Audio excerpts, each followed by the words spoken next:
Hi, this is Jessica Haygate. I'm the technology editor of Campaign US and I'm here at CES 2024. In this video, I'll talk to a range of advertising executives about the streaming landscape, including how it's converging with retail, both of which have had a strong presence at CES this year.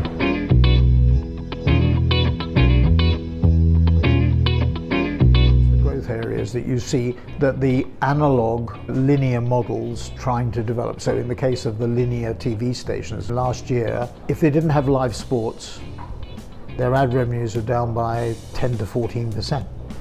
And talking to one or two of the leaders of those companies, they think that this year might be similarly difficult. The answer may not be to consolidate linear networks. It is really to expand the streaming presence.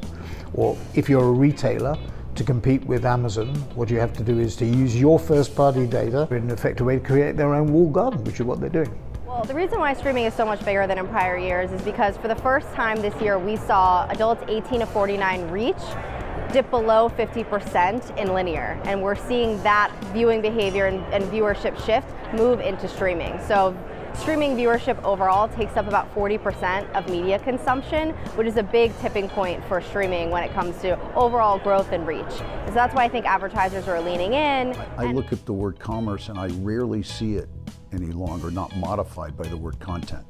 Content driving commerce. The fastest growing area is retail media because it gets you closer to the transaction. Retail media and shopping and streaming are so synergistic, right? Because I think it's so proven the brand building and the scale that's possible with sight, sound, and motion, and nothing does that better than television, nothing does that better than streaming right now.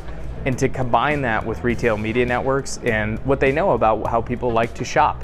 And that can be useful in the planning of advertising, that can be useful in the conversion of advertising. And we're starting to see more and more percentage of impressions across our platform as well as streaming overall be interactive, engageable, and shoppable. The consumer is used to picking up their remote and signing up for a channel or purchasing a movie, but they're not quite used to picking up the remote and engaging with an ad or to the point of shoppable purchasing a product. And so we're trying to take the consumer behavior that's been built through remote usage and then move that over into interactivity within the ad space. Because